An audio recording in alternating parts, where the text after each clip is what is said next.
Hello guys! Hello mga kamamshi! Hello mga kapapshi! Welcome back to my YouTube channel. Teresa Bisaya, pero Bicolana, anyong tenderang Bicolana. Ayan, marahay na aga sa Indogabos. Bale, diba, nung nakarang araw, tapos kahapon is, meron tayong mga hatid na grocery from grocery, lalong-lalo na yung Pure Gold. Kasi sa ngayon is Pure Gold muna tayo namimili dahil laging out of stock ang mga stock ng grocery.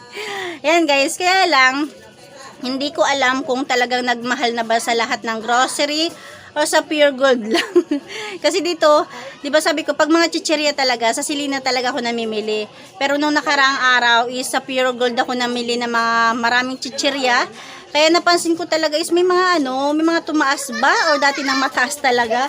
Katulad na lang nitong piatos na ang bentahan ko dati is 15 pesos.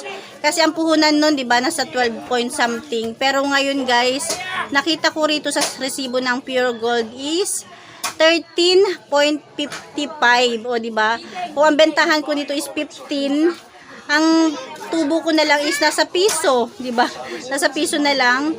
Tapos yung malaki naman, ang bentahan ko is 30, kasi nabibili ko siya ng puhunan is 26 point something, pero sa Pure Gold is nasa 28 above.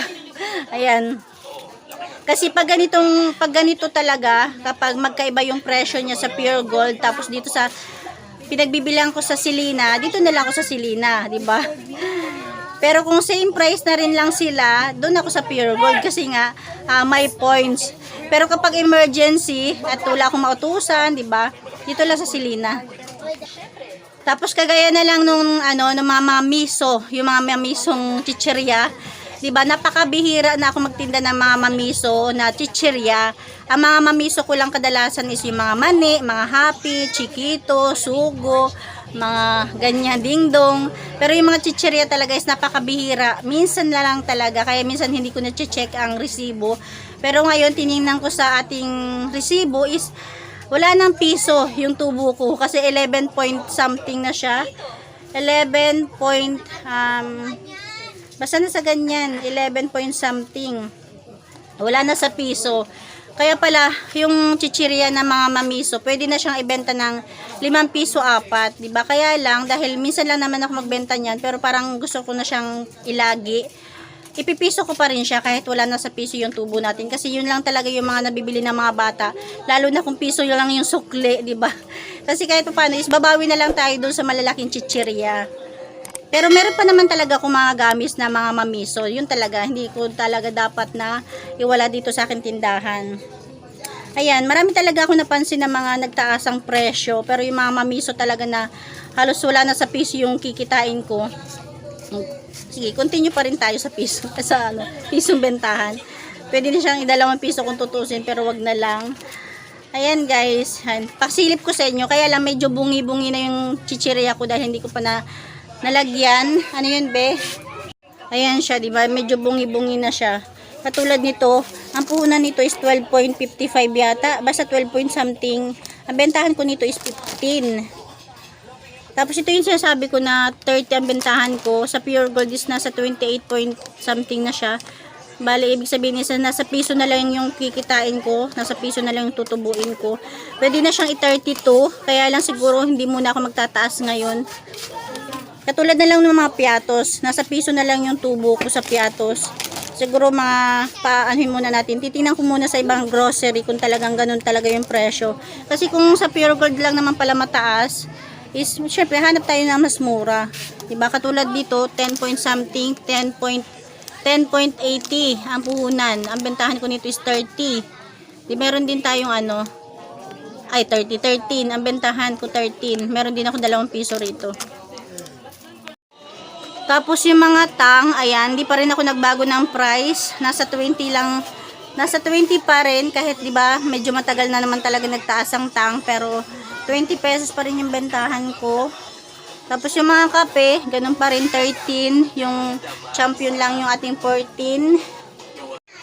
Yan lang guys, yan lang naman yung aking konting share kasi bago pala yan, bago ko to tapusin, i-share ko rin yung mga grocery na hatid from Pure Gold, 'di ba? Nung nakarang araw namili tayo sa Pure Gold na tayo yung nag-pick. Tapos kahapon is nagpa-deliver lang ako ng isang box ng gin, tapos isang box ng grocery. Kunti lang naman, ang binayaran ko is worth 3,100 plus. Kaya lang siya umabot ng 3 plus dahil meron tayong isang box na gin, di ba? Sa grocery ko yan binibili ang mga alak kasi mas mura sa grocery.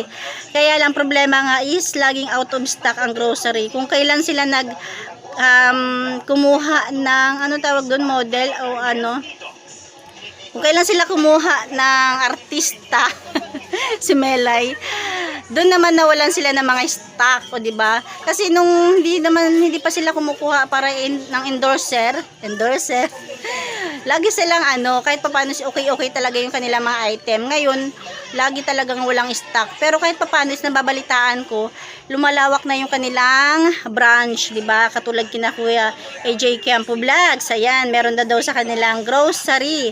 Ayan, lumalawak yung kanilang branch, pero kumukunti naman yung kanilang stock. Okay lang, basta okay lang yun kasi marami namang grocery, marami namang pwedeng pagbilhan. Ang wish ko lang is hindi sila magka-problema sa mga loading, sa mga nagbabayad bills, di ba? Syempre mahirap na.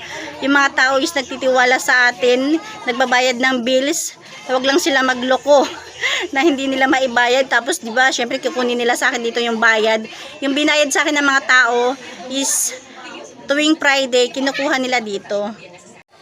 Ayun na nga, yun lang naman guys, kunting share lang. Wish ko lang talaga is hindi sila magka-problema sa mga bayad bills kasi kahit ako mismo is sa kanila din ako nagbabayad, 'di ba? Meron na tayo sariling Meralco bills, meron tayong binabayaran Converge, Pag-ibig, SS, ayan. Sa kanila ako nagbabayad at hindi lang ako, kahit yung mga kapitbahay ko dito, Converge, Meralco, 'di ba? Kaya talaga grocery, yan ang ingatan nyo.